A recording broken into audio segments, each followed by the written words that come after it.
Depuis quelque temps, des équipes de biologistes parviennent à cloner des souris, des grenouilles, des brebis et bien d'autres animaux encore. Fatalement, la question se pose d'appliquer ou non cette technique à l'homme.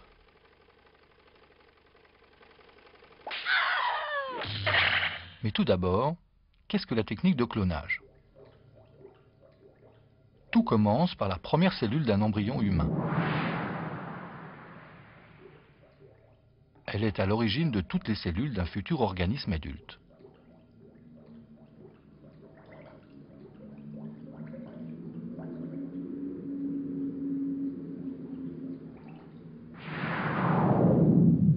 En temps normal, on l'obtient par la rencontre, plus ou moins fortuite, d'un spermatozoïde et d'un ovule.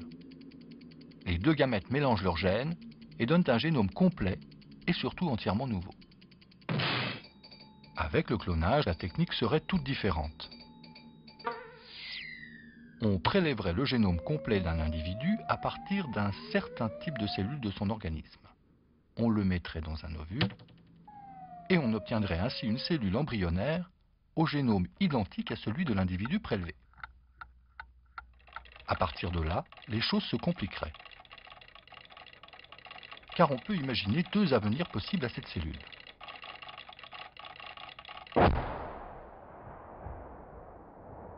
On pourrait l'implanter dans une mère porteuse et voir apparaître, 9 mois plus tard, un enfant clone.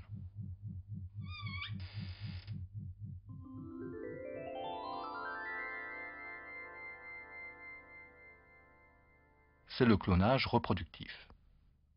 Pour la cellule, cette possibilité-là est d'un point de vue strictement médical de peu d'intérêt et est particulièrement sans avenir.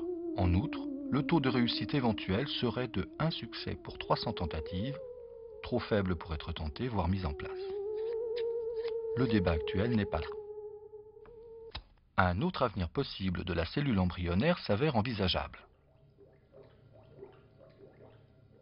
Mise en culture, elle pourrait donner naissance à des lignées de cellules spécialisées, comme des cellules du cœur, de peau, des cellules nerveuses, bref, permettre la création de banques de cellules de rechange en cas de maladie grave, et pourquoi pas d'organes complets, sans risque de rejet puisque de même patrimoine génétique.